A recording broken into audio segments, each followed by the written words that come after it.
বাংলার বাড়ি প্রকল্পে ঘর মিলেছে, তাই এবার ছেলের বিয়ে দেবেন কৃষ্ণগঞ্জের বুদ্ধদেব ঘোষ।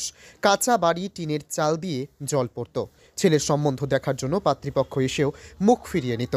বাড়িঘর ছিল না বলেই ছেলের বিয়ে দেওয়া সম্ভব হচ্ছিল না। এবার মুখ্যমন্ত্রীর অনুপ্রেরণায় বাংলার বাড়ি পেতে চলেছে নদিয়ার কৃষ্ণগঞ্জ ব্লকের সিদ্ধিবাস গ্রাম পঞ্চায়েতের বুদ্ধদেব ঘোষ।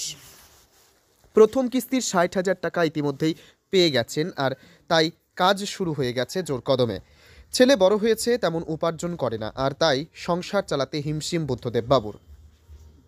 ছেলের বিয়ের জন্য পাত্রীপক্ষ আসতো দেখাশোনা করতে, কিন্তু বাড়ি ঘর থেকে মোটেও পছন্দ হচ্ছিল না বলে ছেলের বিয়ে ভেঙে যেত। এবার পশ্চিমবঙ্গ সরকার ঘোষিত বাংলার বাড়ি প্রকল্পের সরকারি ঘর পাওয়ায় আপাতত স্বস্তির নিঃশ্বাস ফেলেছেন ঘোষ পরিবার। তাদের দাবি, এবার হয়তো পাত্রীপক্ষ আর মুখ ফিরিয়ে নেবেন না। আমার ছেলেটার বিয়ে দিতে পারবো, তাই তো বাংলার বাড়ি প্রকল্পে অন্য কেউ উপকার পেয়েছে কিনা সেটা অজানা, কিন্তু বুদ্ধদেব ঘোষ যে প্রচণ্ড উপকৃত তা কিন্তু বলতে বিন্দুমাত্র দ্বিধা করেননি। হয়তো মুখ্যমন্ত্রী মমতা বন্দ্যোপাধ্যায়ের জন্যই এবার পুত্রবধূর মুখ দেখতে পারবেন কৃষ্ণগঞ্জের শিবনিবাসের বুদ্ধদেব ঘোষ।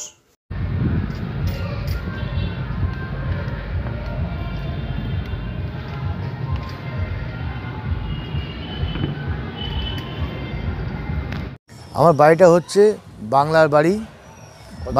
কত পেয়েছেন প্রথম কিস্তি ৬০,০০০ টাকা পেয়েছি।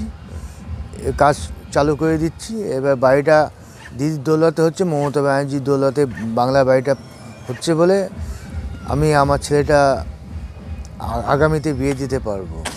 বিয়ে দিতে পারেন না, বাড়ি ঘর ছিল টিনের বাড়ি, ওপরে তিরপল দিয়া ভাঙা বাড়ি, কোনো মেয়ে কেউ দিতে চাচ্ছিল না। বাড়ি নেই, জল পড়ে, খুবই অবস্থা খারাপ, যার জন্য বাড়িটা দিদি দিয়েছে। বাংলার বাড়ি প্রথম কিস্তি পেয়েছি, বাড়ি শুরু করেছি। আশা করি দিদি পরের কিস্তিতে কমপ্লিট করে দেবো। সুবিধাটা কী হবে?